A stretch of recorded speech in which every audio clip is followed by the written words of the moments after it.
This channel does not promote any violent, harmful, or illegal activities. All content provided by this channel is meant for an educational purpose only. Brought to you by V-Guard, co-powered by Sensodyne O Bhimal, বলো কথা Keshari. Associate sponsor Ultratech Cement। এই মুহূর্তে একটা খবর দিয়ে আপনাদের, মালদায় vote পরবর্তী হিংসা এবং সেই হিংসায় প্রাণ গেল কংগ্রেস কর্মীকে ধারালো অস্ত্রের কোপ মারার অভিযোগ। কি খবর আরো বিস্তারিত জানাবেন আমাদের প্রতিনিধি শুভতোষ রয়েছেন আমাদের সঙ্গে। শুভতোষ।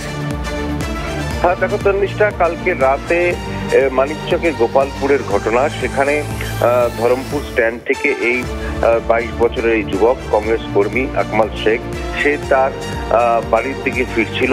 তারপরে হঠাৎ করেই তার রাস্তার মধ্যে তাকে ধরা হয় এবং তাকে কোপ মারা হয়। বিভিন্ন জায়গায় তাকে কোমরে, পায়ে সবচেয়ে বেশি কোপ মারা হয়।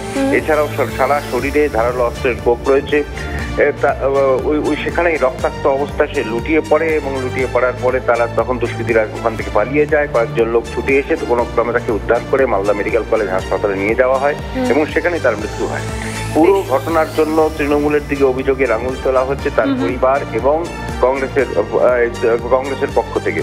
যেহেতু তোমাকে বলি, গত পঞ্চায়েত নির্বাচনের সময় এই এলাকাতেই কিন্তু এক কংগ্রেস কর্মীর, তৃণমূল কর্মীর মৃত্যু হয়েছিল।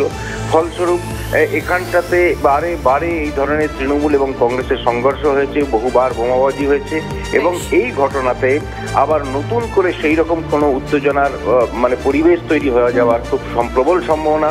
ঘটনাস্থলে এখনো পর্যন্ত পুলিশ পিকেট রয়েছে। এছাড়াও আরো পুলিশ বাহিনী পাঠানোর ব্যবস্থা করা হচ্ছে। এর পাশাপাশি কংগ্রেস কিন্তু এই পুরো ঘটনা নিয়ে বৃহত্তর আন্দোলনে দেওয়ার একটা হুমকি দিয়েছে। বেশ, নজর রাখো শুভতোষ, আপাতত ধন্যবাদ।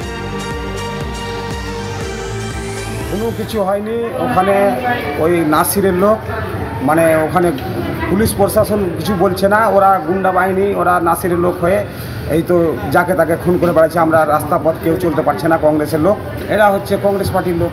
আর যারা মেরেছে ওরা টিএমসি লোকেরা, সবসময় যাকে তাকে মারবো, ধরবো, কেস দিচ্ছে অনেকগুলো, অনর্থ জেল খাটাচ্ছে লোককে, ফালতু। পুলিশ প্রশাসন ওদের হয়েই চলছে। ভোট পরবর্তী হিংসা যেমন আছে, বিভিন্ন রকম অশান্তির খবরও পাওয়া যাচ্ছে। আপনাদেরকে জানিয়ে রাখি, ভোটে তৃণমূল লিড না পাওয়ায় গঙ্গারামপুরে পানীয় জল বন্ধের অভিযোগ। লোকসভা ভোটে গঙ্গারামপুরের 18টি ওয়ার্ডেই তৃণমূলের প্রার্থী কোনো লিড পাননি। 18টি ওয়ার্ডে লিড পেয়েছেন বিজেপির জয়ী প্রার্থী সুকান্ত মজুমদার। ক্ষোভে গঙ্গারামপুরে পানীয় জল বন্ধ করার অভিযোগ উঠল তৃণমূল পরিচালিত পুরসভার বিরুদ্ধে। গঙ্গারামপুর পুরসভার 18টি ওয়ার্ডের বেশিরভাগ এলাকার পথপাতিও বন্ধ করা হয়েছে বলে অভিযোগ বিজেপির, যদিও সমস্ত অভিযোগ অস্বীকার করেছে তৃণমূল। বালুরঘাট কেন্দ্রে ডক্টর সুকান্ত মজুমদার জয়লাভের পর গঙ্গারামপুরে তৃণমূলের যেহেতু সেখানকার প্রার্থী বাড়ি, সেই গঙ্গারামপুর এলাকায় গঙ্গারামপুরের মানুষ যেহেতু তৃণমূলকে ভোট দেয়নি, আর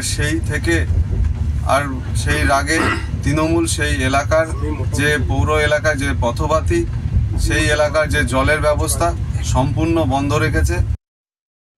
আজকে মানুষ যেহেতু এখানে ভোট দিয়েছে তৃণমূলের বিরুদ্ধে, আজকে তৃণমূল পরিচালিত এই পৌরসভা আজকে এই বদলা নেওয়ার জন্য আজকে এই কাণ্ডগুলো করছে। দেখুন, আমি বিজেপির অভিযোগের কোনো মূল্যই দিতে চাই না, কোনো দামও দিতে চাই না, কারণ বিজেপি সবসময় মিথ্যে কথা বলে, মিথ্যের উপর দাঁড়িয়েই ওরা রাজনীতি করতে চায়। এই যে ব্যাপারটা হচ্ছে, সেটা কোনো টেকনিক্যালি কোনো ডিস্টার্ব আছে কিনা, এই খবরটা আমাদের কাছে দলীয়ভাবে আসেনি। Brought to you by V-Guard, co-powered by Sensodyne O Bhimal, বলো কথা Keshari. Associate sponsor Ultratech Cement।